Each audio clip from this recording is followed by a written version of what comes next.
Hello, പറഞ്ഞോളൂ.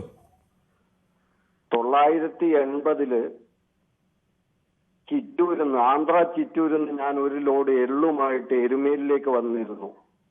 അത് മറ്റേ സന്നിധാനത്തിലേക്കുള്ളതാണെന്ന് പറഞ്ഞിട്ട് എരുമേലിയിലേക്ക്. അന്ന് ഞാൻ ഡ്രൈവറാണ്, വളരെ ചെറുപ്പമാണ്, ഒരു 22-23 വയസ്സ് ഉള്ള പ്രായത്തിലാണ്. അങ്ങനെ അന്നത്തെ പോലെ വേദനിച്ചില്ല. ലോറി നിർത്തി തൂക്കാൻ പറ്റാതെ എള്ളിന്റെ ചാക്കൊക്കെ ഇറക്കിയിട്ട് തൂക്കിയിട്ട് അവര് പറഞ്ഞു, ഇതില് കുറവുണ്ട്, എള്ള് 360 രൂപ ഇതിൽ നിന്ന് നിങ്ങളെ വാടക പൈസ എന്ന് കുറയുന്നത്. അപ്പൊ പറഞ്ഞു, ഞങ്ങൾ രണ്ടാളും, ഞാനും ഉണ്ട്, എന്റെ ക്ലീനറും ഉണ്ട്, ഞങ്ങൾ രണ്ടാളും ഒന്നും എടുത്തിട്ടൊന്നുമില്ല, ഞങ്ങൾ എന്തിനീ എള്ള എടുക്കുന്നത്, എത്ര പറഞ്ഞിട്ടും കേട്ടില്ല.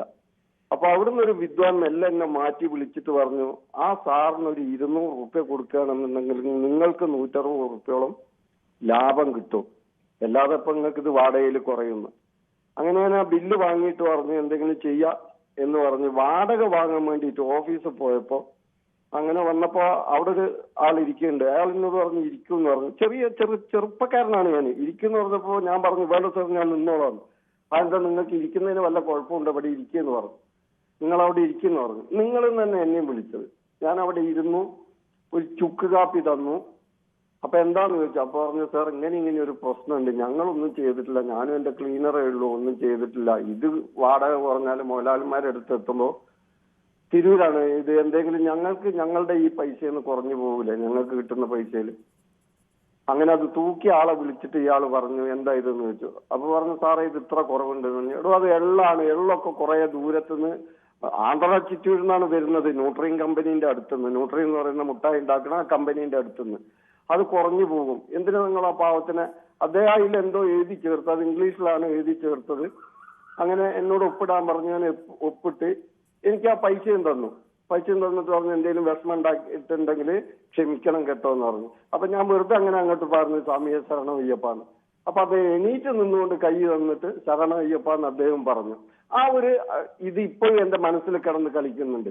അയ്യപ്പ സമൂഹത്തിന്റെ കാര്യം ചോദിച്ചാൽ അപ്പൊ പറയും ഉച്ചക്കഞ്ഞിയിൽ നടന്ന വിഷയം, ഉച്ചക്കഞ്ഞിന്റെ കാര്യം ചോദിച്ചാൽ അപ്പൊ പറയും കനകേലു ചെയ്ത വിഷയം, കനകേലിന്റെ വിഷയം പറഞ്ഞാൽ അപ്പൊ പറയും സാഫി വടകര മൈക്ക് തട്ടിപ്പറിച്ചെന്ന്.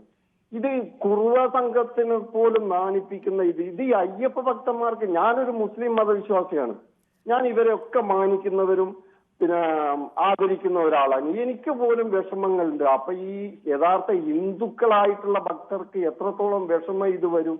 ഇത് ഈ പൊന്ന് കിടന്നു ഉരുളുക. ഇന്നലെ ഒരു വിദ്വാൻ ചാനലിൽ പറഞ്ഞ് ആ റിപ്പോർട്ടുകൾ കംപ്ലീറ്റ് തെറ്റാണ്, ഞാൻ തെളിയിക്കാം. എവിടുന്ന് തെളിയിക്കുന്നു? ഇന്നിപ്പോ അതാ പറഞ്ഞ് ഓഡിറ്റിൽ വന്ന ഒരു പെശകുണ്ട്. അപ്പൊ ഇതൊക്കെ എന്ന് പറഞ്ഞു കഴിഞ്ഞാല് ഇതിനായിട്ടുണ്ടാക്കിയ ഒരു ഇതാണ്. ഇതൊക്കെ കുറുവാ സംഘം പോലും ചെയ്യാത്ത ഒരു പരിപാടിയാണ്. ഇതിനൊരു മാറ്റം വന്നിട്ടില്ലെങ്കിൽ എല്ലാ ക്ഷേത്രങ്ങളും.